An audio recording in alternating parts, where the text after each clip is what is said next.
لوگ پیروں کے پاس جاتے ہیں، ولیوں کے پاس جاتے ہیں، اجی میرے لیے دعا کرو، میرے بچے اچھے پڑھ جائیں، میرے لیے دعا کرو، میری بیوی ٹھیک ہو جائے۔ جو وہاں مانگنے والے بیٹھے ہیں ان کو پتا ہے کہ زندوں سے مانگوں گا تو پیسے ملیں گے، اس کو بھی پتا ہے مانگنا کس سے۔ اللہ اکبر۔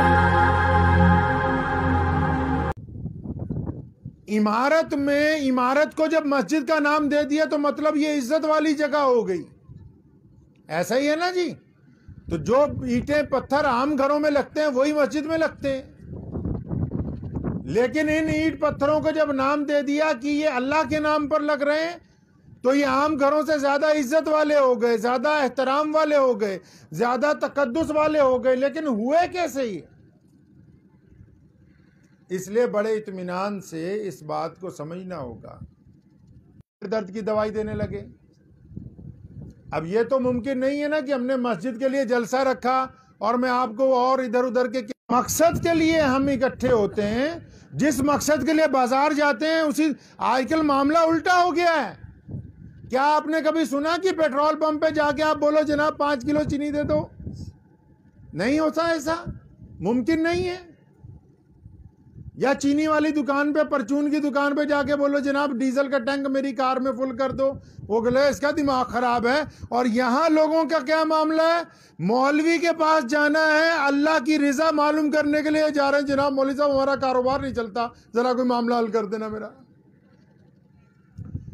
مطلب جو صحیح دکان ہے اس پہ غلط سامان لینے جا رہے ہیں۔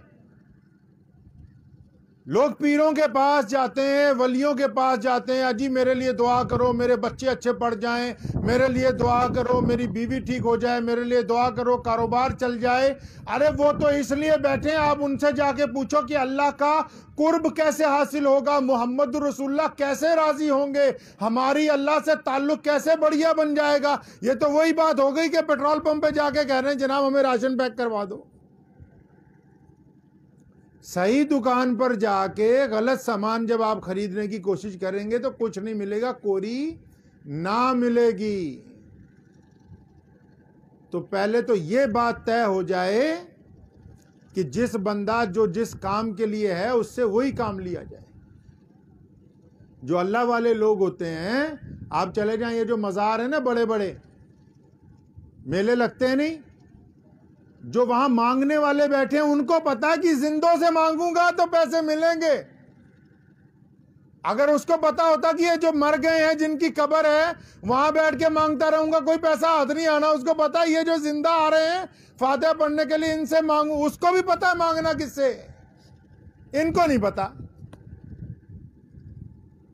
تو بات میں کر رہا تھا کہ مسجد کی، کہ مسجد کیوں بنائی جاتی، تو ہم پیچھے جائیں گے 1450 سال پہلے، اپنے نبی حضرت محمد الرسول اللہ صلی اللہ تعالی علیہ وسلم کی ذات گرامی کو دیکھیں گے کہ ہمارے رسول کریم صلی اللہ علیہ وسلم نے مسجد کیوں بنائی، ہمارے رسول کریم صلی اللہ علیہ وسلم نے مسجد میں کیا کیا، ہمارے رسول اللہ صلی اللہ علیہ وسلم کی مسجد کیسی ہے، ہمارے نبی صلی اللہ علیہ وسلم کی مسجد میں لوگ کیسے نماز پڑھتے ہیں، ہمارے نبی علیہ الصلوۃ والسلام اپنی مسجد میں بیٹھ کے کیا باتیں کرتے تھے، ہمارے رسول اللہ صلی اللہ علیہ وسلم کی مسجد میں کون سی سہولتیں تھیں، ہمارے نبی علیہ الصلوۃ والسلام کی مسجد میں لوگوں کے ساتھ کیا وتیرہ اختیار کیا جاتا تھا۔ اگر یہ مسجد ویسی ہے جیسی مدینے والے کی ہے تب مسجد مسجد ہے، اگر دنیا کی کوئی مسجد ویسی نہیں ہے جیسی مدینے والے کی مسجد ہے تو پھر وہ مسجد مسجد نہیں ہے۔ کیونکہ اگر ہمارا عمل ہمارے آقا حضرت محمد الرسول اللہ کے مطابق ہے تو ہم مسلمان ہیں، ایسا ہی ہے نا جی۔ پوری دنیا میں لوگ جو مدینے والے ہیں وہی مسلمان کہلاتے ہیں، یعنی جو ان کی اتباع کرتے ہیں، جو ان کے طریقے پر چلتے ہیں، جو ان کے رسم و رواج کو مانتے ہیں، جو ان کے کہنے کو مانتے ہیں، جو ان کے حکم کی اطاعت کرتے ہیں، انہی کو تو کلمہ لا الہ الا اللہ محمد رسول اللہ پڑھنے والا کہا گیا نہیں۔ تو مسجد والوں کے لیے تو ضروری ہے عام لوگوں سے بھی زیادہ کہ ان کو پتا ہو کہ مدینہ منورہ کی مسجد کیسی ہے، مدینہ منورہ کی مسجد میں کیا سہولتیں ہیں، مدینہ منورہ کی مسجد میں کیسے نماز ہوتی ہے، وہاں کیا رنگ ڈھنگ اپنائے جاتے ہیں۔ تو جب تک وہ نہیں پتا ہوگا، اب جو عام کئی لوگ زیادہ پڑھے لکھے نہیں، آپ مسجد میں چلے جائیں، جیسے ہی نماز ختم ہوئی متولی نے پنکھا بند کر دینا، استنجے خانے پہ تالا لا کے لگا دیں، کیونکہ بولے اب ہماری سرکار تو نہیں رہی، اسی پہ چلاتے ہیں بس۔ تو مسجد والوں کو پہلے یہ دیکھنا ہے کہ مسجد بنائی کیوں جاتی ہے۔ نماز حضور صلی اللہ علیہ وسلم دار ارقم میں پڑھتے تھے، مکہ مکرمہ میں، ایک صحابی کے گھر پہ۔